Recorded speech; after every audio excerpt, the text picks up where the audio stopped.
Welcome to our presentation on off-campus housing, which we hope will provide you with the knowledge and skills needed to make informed decisions when renting houses and apartments.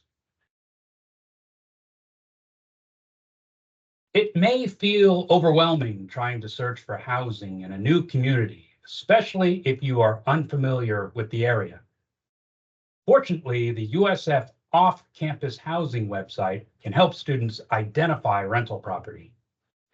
And the QR code for this website is displayed in the middle of the screen here. When you visit the off-campus housing webinar, be sure to click on the View Rentals tab. You will then be able to use the filters at the top of the screen to select your location, price, and building type preferences. On this slide, you can see that I've filtered my preferences according to price and location. You should then be able to view a wide range of rental properties that meet your personal preferences. By clicking on each property advertised, you will be able to explore detailed information about the property's expenses, amenities, and general policies.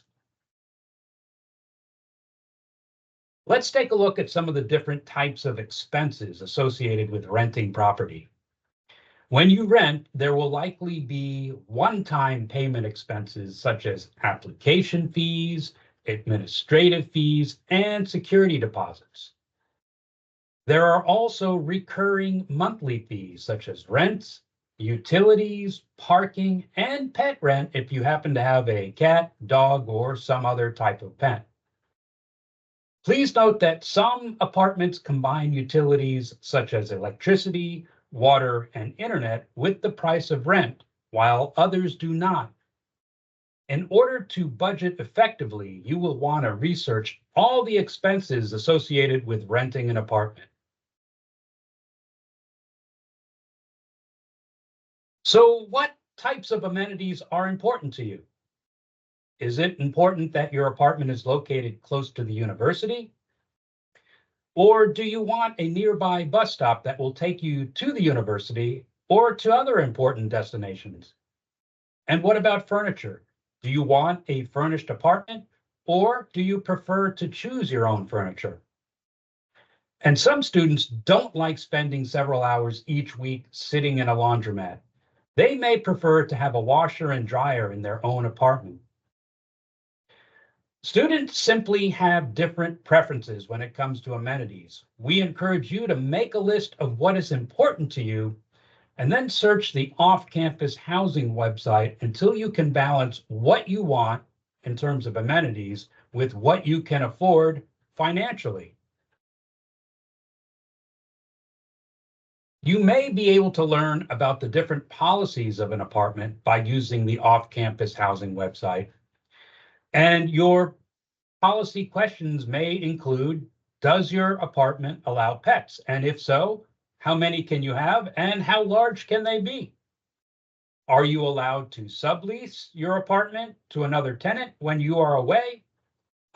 Is smoking permitted or forbidden within the apartment rooms and on the general vicinity? How many parking spaces are provided and how much will they cost? If you need more policy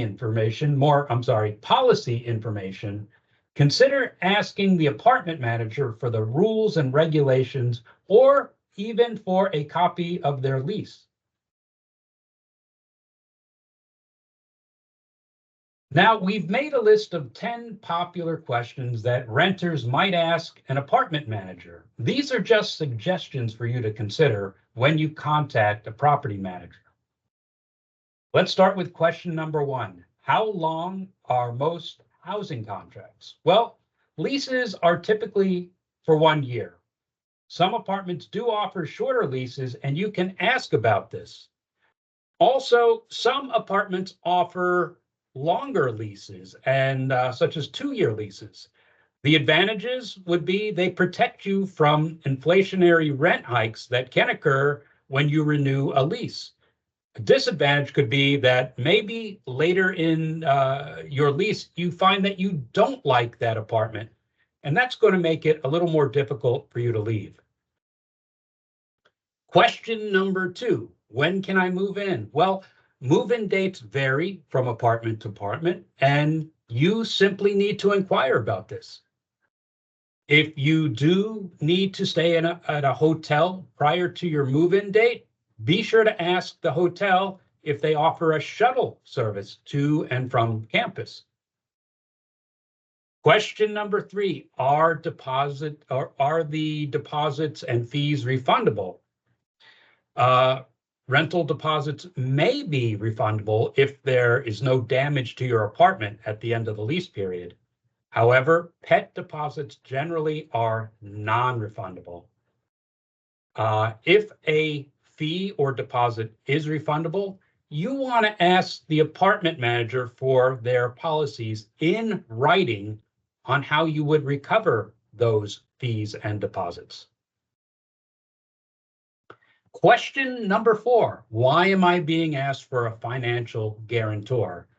Well, a guarantor, and we've included a definition at the top right hand of the screen.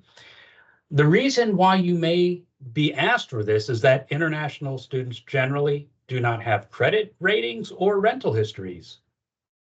Be sure to ask for alternatives to guarantors, such as a larger refundable deposit or smaller non-refundable fees.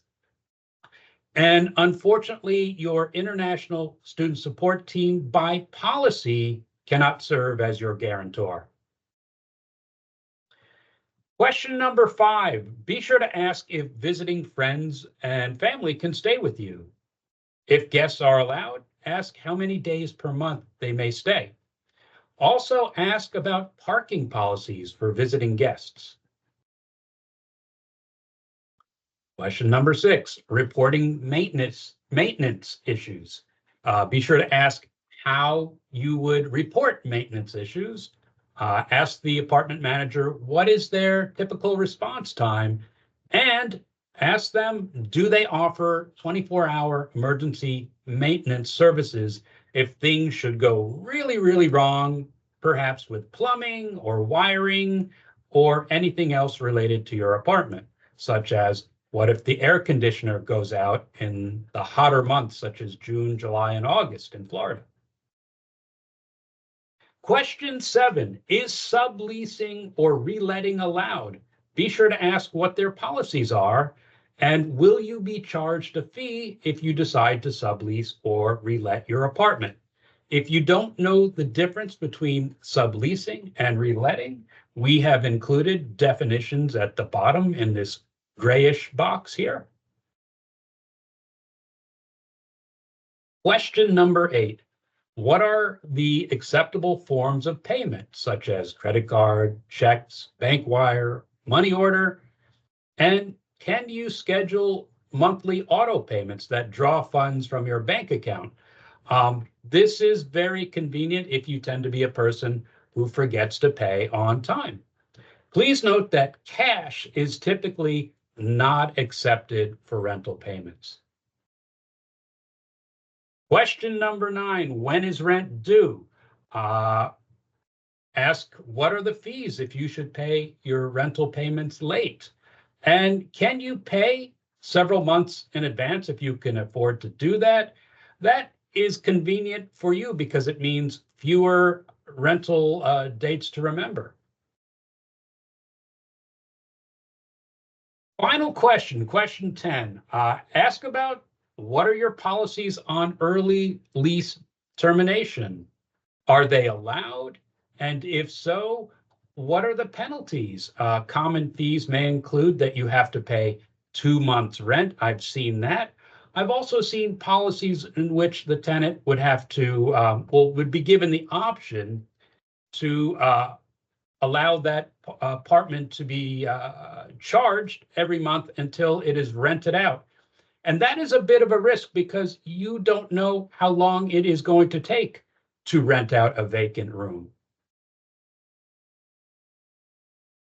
Some urgent guidance about leases from your student support team. Be sure to read your lease carefully and sign it only after you understand and agree to its tenets, remembering that this is a legally binding contract. Please, please, please be sure not to sign multiple leases unless you plan to pay for rent at 2 different locations at the same time. Not advisable for most people. We're going to finish up this presentation and tell you about 3 signs of potential rental scams and what you can possibly do to make sure that you are not a victim of a scam. So, what if your landlord refuses to meet in person or allow you to view the interior of the apartment? You can request a virtual walkthrough of the apartment, and if you feel very unsure or suspicious of the property manager, you can go to the Florida Department of Business and Professional Regulations website. I've included the link and the QR code here, and look up to see if they are even licensed.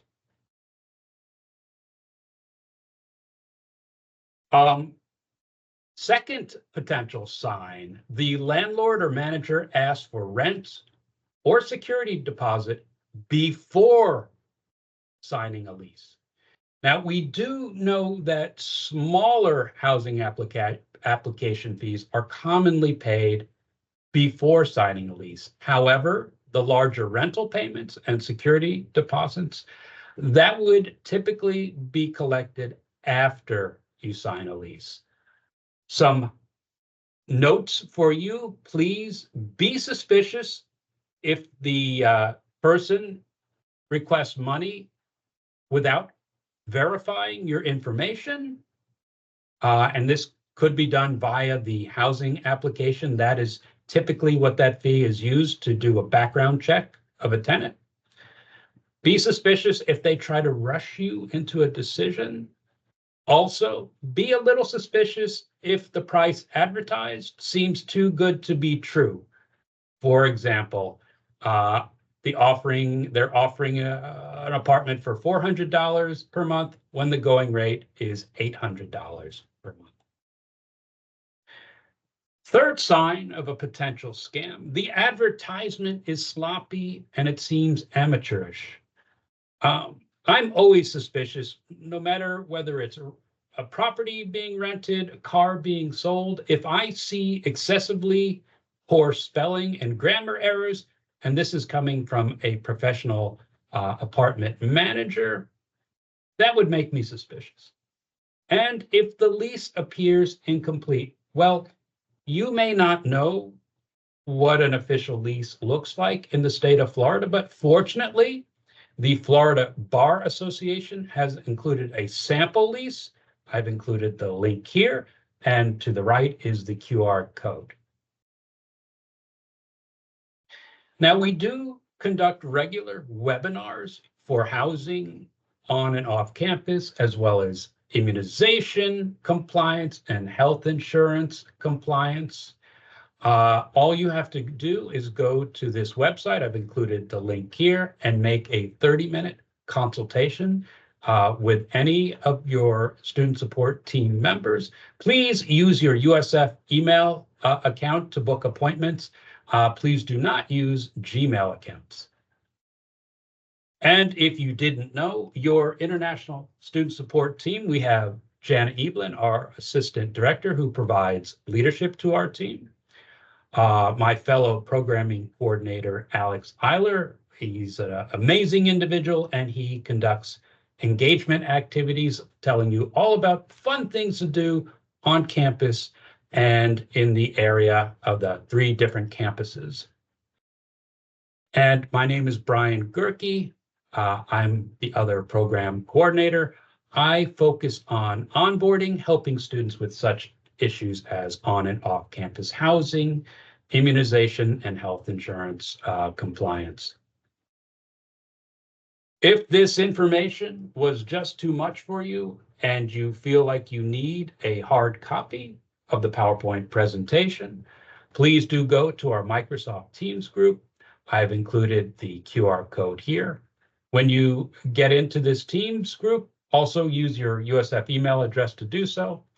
You will go to the Housing and Arrivals channel and then go to Files. when you're in Files, you will be able to see all of the PowerPoints that we have.